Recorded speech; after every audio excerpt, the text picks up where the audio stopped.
I think even the people who are critical of Israel, or even, as I would call it, Israel deranged, understand what happens if Israel takes the walls down and says, all of Gaza, please feel free to...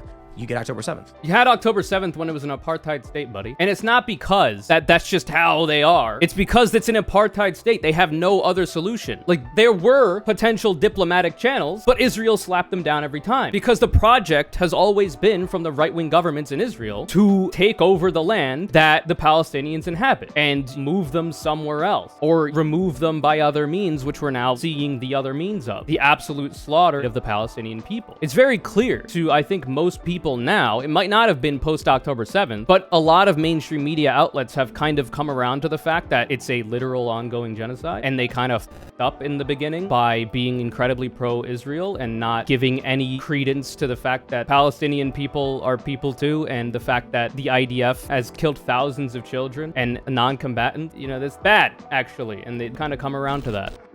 So as you may well know, I have been Free Palestine for a long time. Not a big fan of the right-wing Netanyahu government in Israel. Not a big fan of the foundations of that nation state that now exists. It being founded on the displacement of Palestinians and every single thing historically we've seen since then that has now led up to the Palestinians in Gaza essentially living in an open-air prison and being subject to apartheid-level conditions that have now gotten even worse into post the terrorist attack from Hamas, has now given Israel carte blanche, it would seem, in the eyes of the West until now more recently, to essentially ethnically cleanse the Palestinian population in the West Bank and Gaza. Netanyahu has literally said that he just wants to take all the land. It's pretty simple that, you know, Hamas bad, so is the right-wing Israeli government. Not very good either. And it's probably a good thing to be against both of those things. But this is not to say that all Palestinians are supportive of Hamas. This is not to say that all Israelis are supportive of the right-wing government in Israel. There are a lot of Israelis that protest against Netanyahu and his actions and his administration. There's a lot of Jewish people broadly that do not like the state of Israel and what it's doing, and are for the liberation of Palestinians, both in Israel and outside of it. Because, contrary to popular belief, Israel is not synonymous with Jewish people or Judaism as a religion. It just happens to be a nation state that is claiming to, you know, have essentially Judaism be its national religion, and they often weaponize cynically that identity in order to commit atrocities against the Palestinian people for a variety of aims, mostly, you know, the colonial project of just taking all the land like Netanyahu wants to. So I've been a big Free Palestine supporter from day one, like for a long time, way before this most recent post-October 7th, you know, media cycle of the Western media hand-waving the atrocities committed by the IDF and the right-wing Israeli government, while inflating the harm done by Hamas in the region as well, even though if you compare the numbers and you compare the atrocities that the IDF will happily post about themselves, like you don't have to take my word for it, you could take their word for it. They've done a lot worse. It's all bad, but it's hard to give Israel any like room to stand on when they have been infinitely worse while having the position of power that they have. They have control over everything in Gaza and the West Bank. They can cut off power. They can cut off freedom of movement. They can do all these different things that the Palestinian people simply cannot do, much less, you know, the terrorists and Hamas cannot do either. It is imbalanced, and to suggest that it's like an equal matchup between the two is ludicrous. It's illogical. It is anti-reality. Israel has all of the power here, and everything that will happen is going to be as a result of their actions first and foremost, because they control the area. So I've been seeing a lot of, you know, commentary about it online, and I've been seeing a lot of posts about it, and I figured it would be a good idea to try to look a little bit deeper into the whole situation and go to one of the more authoritative sources I could possibly think of. Timcast IRL. I saw that he had some insane takes, and his team had some insane takes, so how about we take a look at what the right wing has to say about this most recent genocidal project from the right-wing Israeli state against the Palestinians. And I should say that this could go many ways, because left-wingers are for Palestine being free, having its own state. There are a variety of ways that could happen. Like, a lot of people talk about a two-state solution, which seems pretty difficult considering Israel does not want one. Israel wants a one-state solution where Israel is the only state, and, you know, the people of Palestine either move somewhere else or are removed by other means, right? Or they get assimilated into the Israeli state. which doesn't seem likely for them because there's a lot of racism, so they wouldn't really want that. And, by they, I mean the right-wing government there. And you would imagine a lot of the civilians that support them. So that probably wouldn't work. But it's a difficult thing, and that's why it's been a topic for a long time. That's why it's like one of the geopolitical constants, at least in my life. This is not new. October 7th wasn't the start of it. It's been a long-term colonial imperialist project from the State of Israel and its right-wing administrations over the years in order to achieve the removal of Palestine from that area. And it's only been intensifying as of late. So right-wingers will either be in favor of it because they'll be, in the vein of the right-wing evangelical Christian fundamentalists, where they believe that for the rapture to happen, for the Christians to ascend to heaven or whatever, it requires Jewish people to go back to Jerusalem or whatever, and they think Israel is the way to make that happen. And then once that happens, the rapture occurs, the evangelical Christians get yeeted into heaven, and, the Jewish people that are now in Israel, by their logic, they just get trolled, I guess. It's an anti-Semitic worldview that an unfortunate amount of the right wing in the United States of America subscribes to. It necessarily requires Jewish people to essentially be sacrificial lambs so that evangelical Christians can get to heaven or whatever. Not great. It's inherently anti-Semitic, but they support the right-wing State of Israel because it is useful to that end. There's also the political aspect of white evangelical Christians being a big part of the Republican Party and people that consistently vote. They're a big, plank of the Republican Party. There are also right-wingers who understand that Netanyahu's government is, putting a lot more scrutiny on Jewish people overall because people unfortunately conflate the right-wing State of Israel to all Jewish people, even though there are progressive Jewish people that disagree with the actions happening under Netanyahu's watch in Israel and outside of it who protest against it, who are for the liberation of Palestine. A lot of right-wingers will see all Jewish people as a monolith and just assume Israel equals Jewish people, and because a lot of them are anti-Semitic, they like the fact that Israel is making itself look bad on the world stage by committing this genocide of Palestinians. And they'll support, either side in order to further the end of anti-Semitism. There's a variety of ways that right-wingers will interpret this. There are also a fair amount of them that'll claim to be anti-war, even though they're one of the biggest supporters of Donald Trump, who increased drone strikes by 400%, I believe, and is one of the main reasons why Iran is closer than they ever have been to being able to manufacture nuclear weapons by undoing Obama's one good foreign policy accomplishment, which was the Iran deal, where we were giving them back the money that we essentially stole from them to stop them from, enriching uranium past a certain level to be able to make a nuke, and we had inspectors up their ass about it. They were actually following it per every inspection, and then Donald Trump pulls out, and now they're close to get nukes, and that's not great for geopolitics overall, because the countries that have nukes already can barely be trusted with them, much less the US, who's the only country that's used them in war twice against the same country. Much less, states like Iran, which are constantly embroiled in a variety of conflict because the Middle East is a fucking disaster in terms of geopolitics, largely because of the United States and the West broadly's meddling in it, right? And also, of course, there's a lot of bad actors that are in the Middle East that are world leaders and whatnot that may not directly be influenced by the US, etc. There's a whole lot of shit going on. It's very complicated. So let's see what Tim Pool has to say. I'm very interested. I've asked a lot of people about... And that's just the UN. What would happen, and usually when I ask what would happen if Hamas surrendered, and they'd be like, the war's over, and I'd be like, and then what? And Gaza goes on as it is, right. And I'm like, with the walls and everything, yeah, of course, and then whatever, they can do whatever they want. And then I said, okay, what would happen if Israel said, we're tearing the walls down, Palestinians have free reign to move in and around Israel, you're now all welcome? And I've never gotten a straight answer.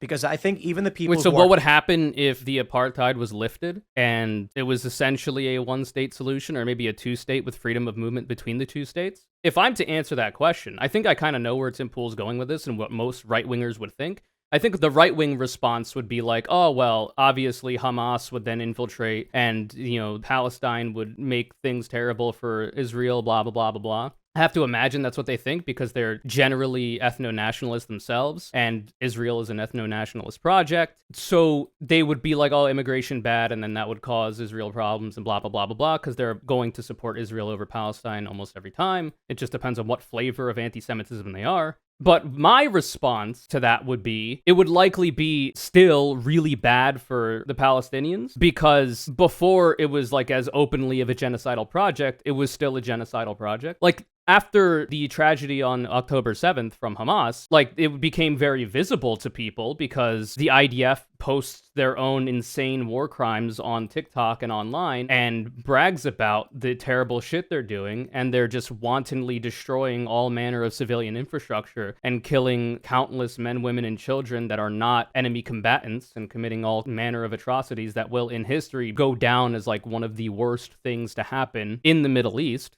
Just give it time. But like, it was bad then. And if it was to get to this hypothetical where nothing else changes except for the fact that Palestinians now have freedom of movement and Israel doesn't have a direct control over Gaza and the West Bank, it would still be really fucking bad for Palestinians. Like, they would have slightly more freedom than they had in the apartheid conditions that they had previously. But the amount of cultural movement that's been made by the right-wing government and administrations in Israel, not just Netanyahu, though he is obviously the biggest contributor to it, there's a culture of Islamophobia and xenophobia broadly that's now been baked into the Israeli population because of all the propaganda that they're subjected to the point where it would be incredibly difficult to have any kind of peaceful coexistence between the two. And that's not even to mention the radicalization that can happen on the Palestinian side of things, where unfortunately, if you're beaten and subjected to the worst conditions possible, and the only viable alternative, like only ray of hope you have is the fucking terrible, terrorist, insane people that is Hamas, if that's your literal only option, unfortunately, a lot of people are going to go for that, and that's not really conducive to peace either. It's just that Israel has more power in this situation, so their anti-Palestinian and anti-Muslim sentiment is going to be a little bit more at play here. It's not great. It would be really difficult, and it would require a lot more than simply allowing for freedom of movement and whatever it is, the hypothetical that Tim Pool is laying out for us. Who are critical of Israel, or even, as I would call it, Israel deranged, understand what happens if Israel takes the walls down and says, all of Gaza, please feel free to, you get October 7th. Yeah. There were. You had October 7th when it was an apartheid state, buddy. And it's not because that's just how they are. It's because it's an apartheid state. They have no other solution. Like, there were potential diplomatic channels set up, but Israel slapped them down every time. Because the project has always been from the right-wing governments in Israel to take over the land that the Palestinians inhabit and, move them somewhere else. Or, remove them by other means, which we're now seeing the other means of. The absolute slaughter and genocide of the Palestinian people. It's very clear to, I think, most people now. It might not have been post-October 7th, but a lot of mainstream media outlets have kind of come around to the fact that it's a literal ongoing genocide, and they kind of fucked up in the beginning by being incredibly pro-Israel and not giving any credence to the fact that Palestinian people are people too, and the fact that the IDF has killed thousands of children and non-combatants. That's bad, actually, and they kind of come around to that. And this is obviously, you can essentially take this framework that Tim Pool has and apply it to how he views the United States of America and his anti-immigrant sentiment here. He thinks that, if you have open borders, which doesn't exist in the United States and never has, the only open borders we have are between individual states within the United States of America. The European Union has like the closest thing, as far as I'm aware, to so-called open borders in the world between countries. But he thinks that, if we allow more brown people to come in from the southern border, then you're going to get like October 7th here. Even though studies have shown that immigrants, especially illegal ones, commit less crime than native-born citizens of the United States of America. The solution here, of course, is not to stop all immigration, because that's catastrophic to your economy, but rather to allow for a quicker, easier path to citizenship so that any crimes that are committed go through the proper channels, through people who have an established citizenship here. They also pay income tax like everybody else. They also can't be paid $2 an hour over your average American-born Joe, who's going to get picked over instead because capitalists love exploiting the labor of people they can hold deportation over the heads of if they ask for a raise. Making these people citizens would be the ultimate solution here. But right-wingers don't want it. Tim Pool doesn't want it because he wants more white people or something, even though he's not fully white himself, because apparently he's like half Asian or some shit. It has no sense, man.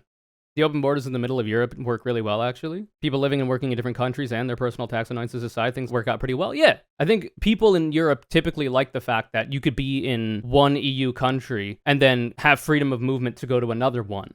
Especially considering the transit availability there when it comes to rail. You can go to a variety of different places and experience a variety of different historical things and whatnot fairly easily, a lot more easily than you can from the States, not only because of how difficult it is to get to Europe from the US because you need to fly or take a boat, but also, because the US has terrible transit infrastructure. Like the North America could have like an insanely good from Mexico to Canada rail network that would connect it all, and it would be a boon to the economies of each of these countries, but there are a variety of forces that stop it from happening. Trump talks about immigrants like they're mostly criminals, insane people, and sick people sent by other countries to harm the USA. Yeah, exactly. And that's how you get dumbasses that watch Tim Pool who believe the bullshit he's saying, when the stats literally disagree. And it's just a fictional world that right-wingers need their voters to live in order to vote for them and keep giving them money and keep giving them power.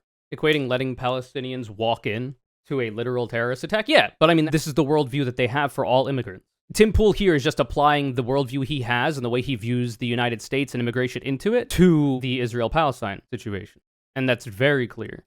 Like, I remember the October 7th, there were a lot of the workers who had passes to work in Israel were among those who were committing the atrocities on that day. So they had, already had access to. By the way, I am not aware of this. I'm inclined to not believe it like on its face because it's the Tim Pool broadcast, and anybody who's regularly here, I believe she's on the payroll. I don't believe them as far as I can throw them, and I'm pretty short, so it's not going to be very far. So just, take it all with a grain of salt. I'll speak to what I can. And they were coming in to do that. It's kind of crazy. I don't think that this, whatever this is, there's no easy answer. My position is typically the America First one of just like, I don't. When I think about Israel Palestine, my immediate thought is, well, America, right? So, you hearing yourself, man? Could just be phrasing. I think I know what he means. There's no easy answer. My position is typically the America First one of just like, I don't know about the moral questions here, man. I don't know why we're involved. And I know, I understand Ben Shapiro's argument about a U.S. ally in the region, the risks of rapid escalation if Israel goes, what do they call it, the Samson option, and how the U.S. needs to have a strong presence in controlling things to prevent the expansion into a massive World War III. And that would be the America First position, considering that the Israeli nation-state project has been backed by the U.S., as far as I'm aware, since day one. The America First position would be supporting Israel, because they are one of the largest beneficiaries of our lethal aid and aid broadly in the region, if not in the world, right? Like, the entire state of Israel has been propped up by aid from the United States of America, and it's bipartisan. Both the Democrats and the Republicans support sending more weapons to Israel. Even now, today, after all of the atrocities we've seen that the IDF has done to the Palestinians at like an exponential rate compared to what Hamas did to Israel on October 7th, like, both of the parties agree with it. And I oppose both of them, all right? Like, that would be the America First position. So we're already pretty illogical. Unless you think, like, America First equals isolationism, where America, like, doesn't try to influence anything in the world, which I got news for you. It's never going to happen.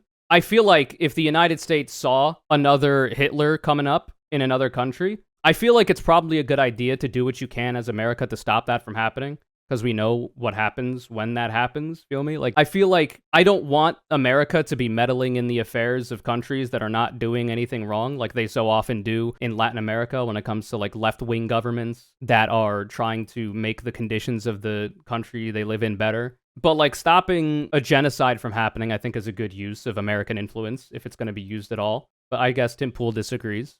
But that's, like, the logical extension of a very rigid view of isolationism that a fair amount of America First people have. Now, I don't think they actually believe that, because I don't know that they believe much of anything they say. I think mostly what America First means to them is whatever their feelings dictate at the time. It doesn't seem to be something that gets a lot of thought put into it. But, like, that would be the logical extension. Would just be allowing Israel to genocide Palestinians. That's what he's advocating for. So, like, essentially Tim's take here is that America shouldn't fuck with it. Just let Israel mow them over. Just let the genocide happen is what Tim Pool is advocating for here. I understand that. My view more so is the U.S. is driving itself into World War III in a variety of different areas, particularly with Ukraine. I don't see how our involvement is improving. What?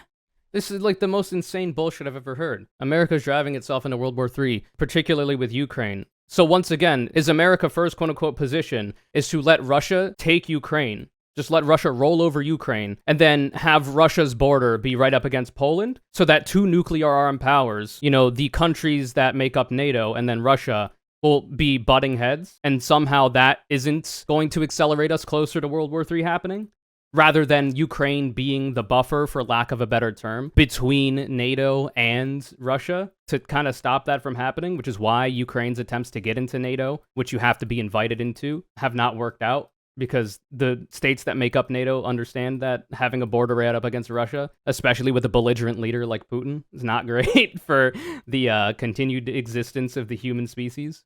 But the Hamas Anything. All right, so I don't know. You're I don't know anything about the upcoming balding dipshit. I know a fair amount about this balding dipshit. I don't know much about the other one. So I guess we'll learn. concerned about Ukraine, I share completely. But the Hamas's charter is wipe out Israel and then wipe out all the Jews, including American they Jews. did change it. They took that part about wiping out the Jews Just recently. Just Oh, recently. really? Yeah. Well, I believe them. Well, I feel better. So much in the same way that right-wing dipshits conflate all of Israel with all Jewish people, of course they're going to conflate all Palestinians with Hamas, right? Because, you know, logical thinking and nuance doesn't exist. Everything is black and white. And this is the crazy thing. It's I believe it's in the Hadith that it's what's that the line says, you know, the tree says there's a Jew hiding behind me or something. Oh, and I should say, I'm an anti-theist. So, like, if anybody's new to this channel and is thinking, oh my god, you're defending Islam so much. Well, technically, I'm defending both, because I'm defending the Jewish people that disagree with the actions of the right-wing state of Israel and Netanyahu's government. But I'm anti-theist overall. I'm not a big fan of Christianity, Catholicism, Judaism, Islam, fucking any of this shit. So if you were curious about my stance. Like, I'm not, like, militant in that. Like, if being religious helps you in your day-to-day, gives you community, and, like, you're not hurting nobody, I don't give a shit what you do if it gets you to waking up the next morning. But, like, my worldview is an anti-theist one. They're like, no, that's not in the charter anymore. And I'm like, Yeah. oh, come on. So what I've heard is that the PLO, the Palestinian Liberation Organization, which was Yasser Arafat's Right. Palestinian government in the late 1900s or 1990s, you know, up to relatively recently, that I heard that the Israelis were involved with breaking them apart because they controlled the West Bank and Gaza, and it made it look like they're really going to get a two-state solution. We don't want that. We want the territory. So let's create a new government. We'll call it Hamas that can rule over in Gaza while the PLO can have the West Bank. Now we have two disparate factions fighting each other, easy pickings, and they're villains, so that when they attack us, we can use it as a false flag. Wow.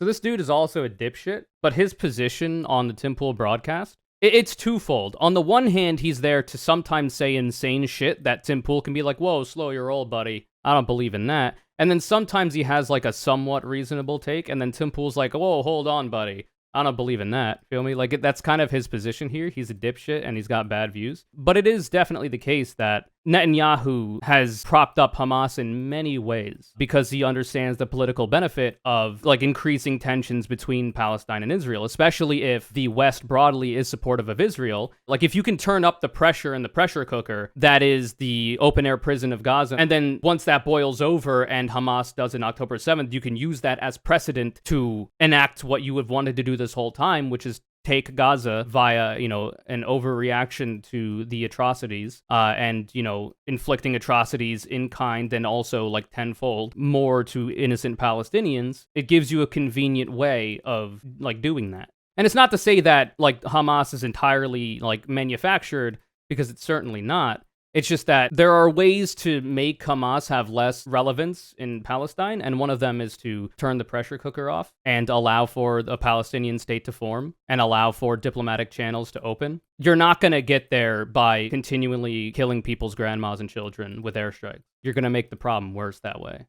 Much the same way that, like, the so-called solution to any immigration problem that the United States might have when it comes to the southern border, it's not to remove all immigrants from America and build a wall on the southern border and not let anybody in, but rather allow for an easy path to citizenship so that, for one, you get more tax revenues from people who are only paying sales tax at that time to now having to pay income tax. For two, you make it so that the average Joe American doesn't have to compete against a illegal immigrant who can have deportation held over their head and be forced to work for $2 an hour because bosses will always prefer that. Illegal immigration is a big floater of the economy for a lot of companies because they can underpay and exploit the labor of illegal immigrants better than they can American citizens. And they do exploit the labor of American citizens too. And then you also have less hatred between the countries because you're no longer calling every Mexican, Guatemalan, Salvadorian, fucking rapist, murderers. Some, believe me, I assume are good people, but the majority of which you're calling criminals. Like, if you're going to demonize people like that, it only makes the problem worse.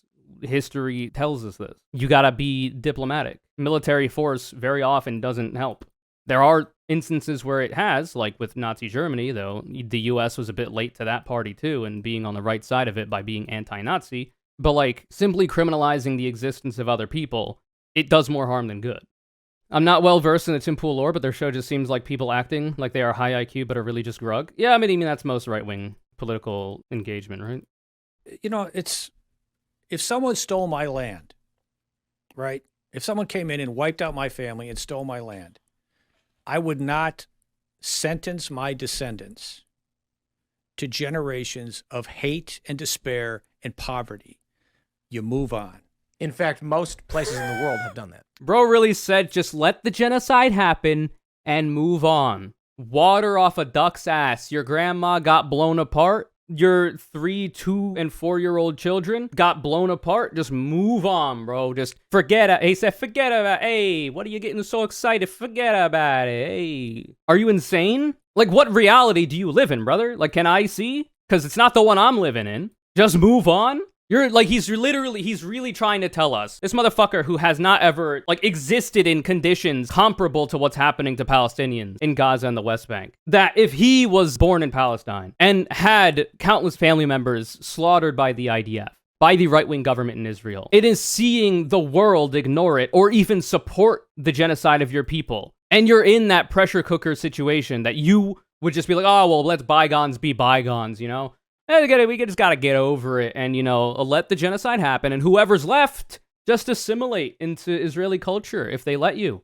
Come on now. Like, this is not child's play, brother. This is not, like, playground politics shit. This is the real world we're living in. Palestinians are still being removed from their homes. This is not history. This is present day. Yeah, like, it's insane. This is pretty laughable to hear from a conservative. Yeah, let bygones be bygones. Meanwhile, the South will rise again, brother.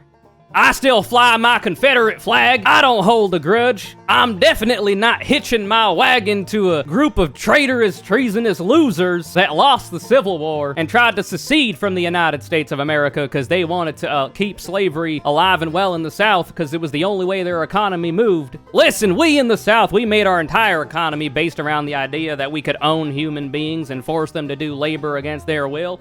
And as soon as you got rid of that, we started having problems. God damn it. That's why we gotta secede. And now it's heritage, not hate, brother. Come on now.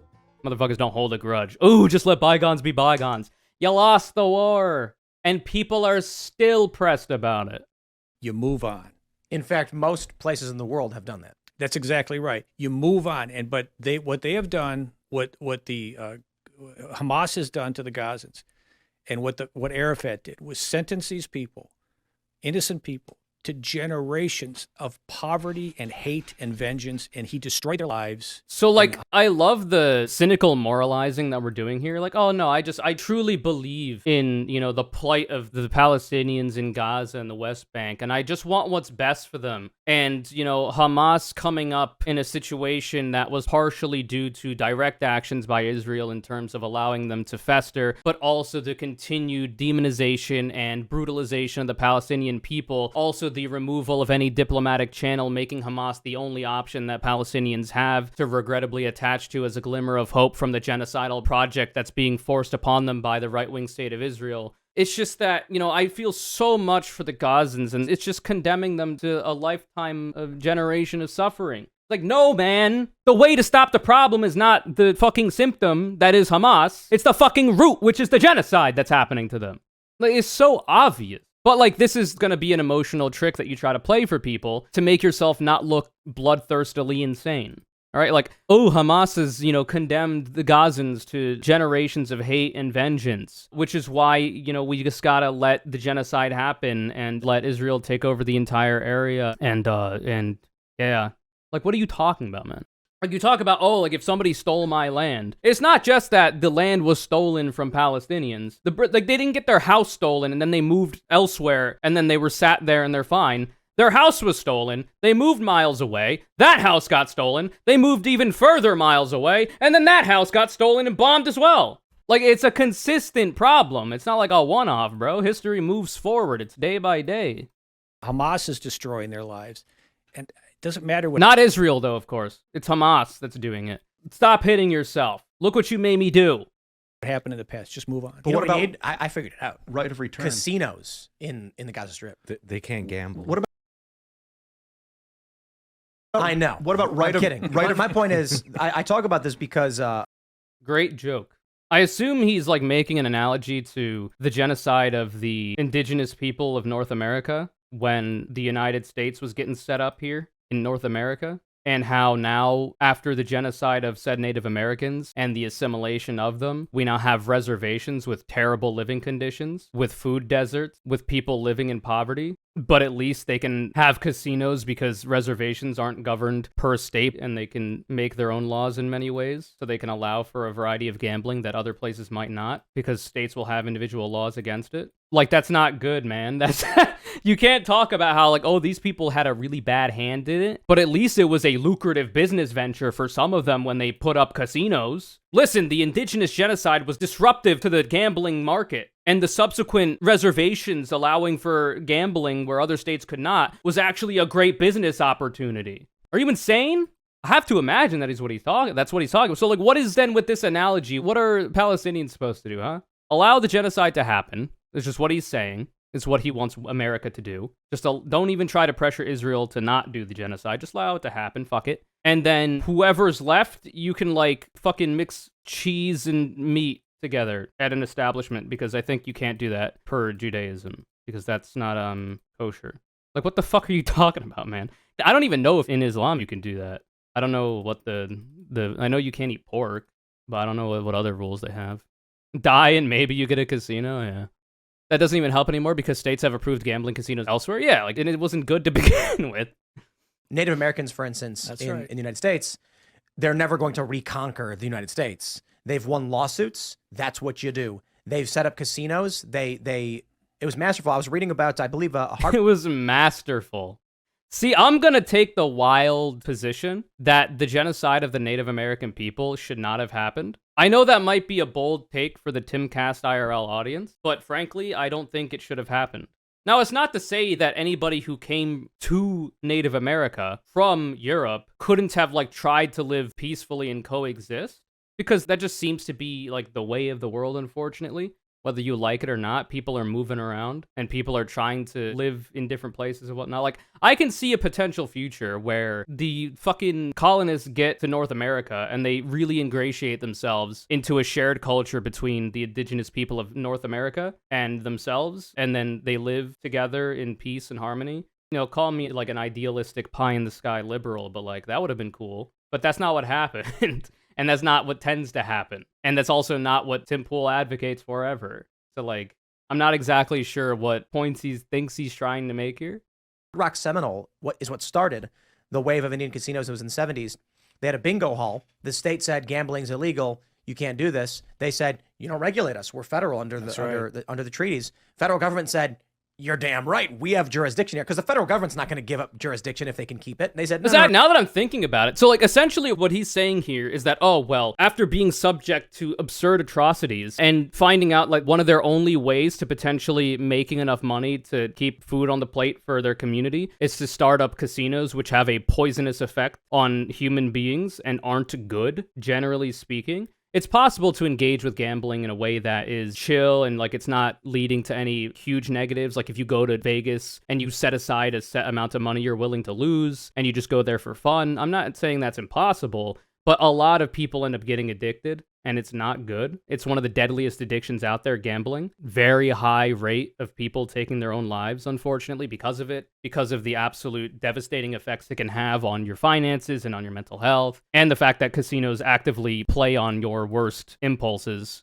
to keep you in the casino. I can kind of see like an analogy to why people turn to a variety of criminal acts to make ends meet, right? Like dealing drugs. A lot of people will get into drug dealing, not because they always wanted to be a drug dealer and they want to spread poison around to the community, but rather because it's one of few ways they can see they can make a buck, or like theft. Not that they want to fucking steal, but rather it's one of the few ways they can see as a potential way to make enough money to escape the bad situation that they're in. Because all other avenues aren't really available. A lot of places are underfunded. A lot of cities aren't very walkable and it's hard to get around. There's a lot of reasons why poor people have difficulty escaping that socioeconomic status and why there's not a lot of upward mobility in this country, specifically in majority minority communities, because there's a lot of systemic issues at play that keep black and brown people and frankly even poor white people in these areas down, in that there's not a lot of opportunity for good paying jobs. There's not a lot of community activity that people can engage with. So at a certain point, the only thing you can do is turn to criminality in order to try to make ends meet and hopefully make enough money to move somewhere else,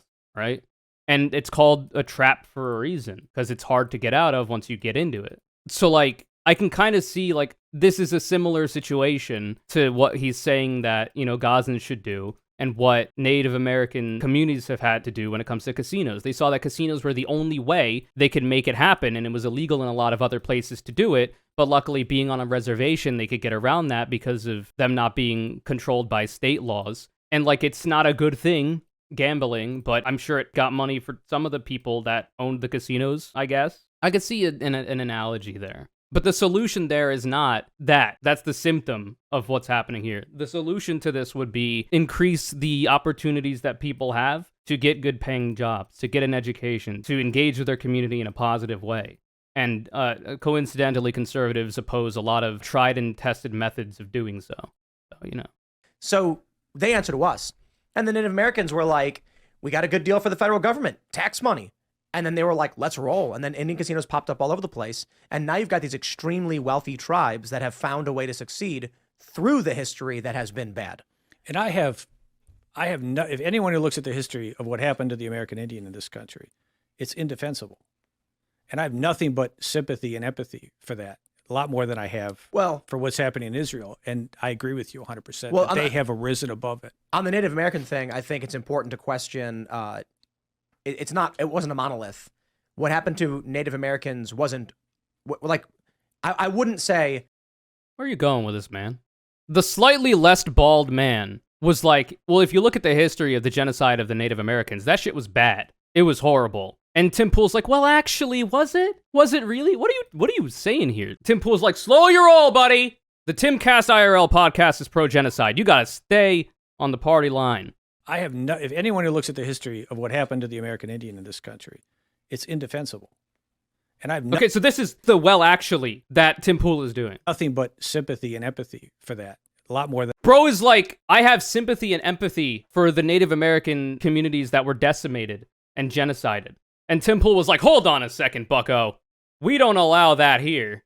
The fuck? I have for what's happening in Israel. And I agree with you 100%. Well, they have arisen above it. On the Native American thing, I think it's important to question, it wasn't a monolith. What happened to Native Americans wasn't, like, I wouldn't say European colonists arriving in the into North America is 100% the cause of all strife and all calamity for all Native Americans. Agree, yeah. So I wouldn't necessarily say it's indefensible. I'm like, certainly there are many instances where, you know, Native Americans went and killed a bunch of colonists for no reason and things. Yeah, but I have to imagine that when we're looking at the bad things that are happening here, I would say the near total genocide of the Native American people at the hands of the colonists, probably a very big factor. And the fact that some Native American tribes might have like killed each other or colonists, while still bad, it's not the biggest thing we're talking about here in terms of like levels of, you know, importance for the shaping of history from that point forward. Like,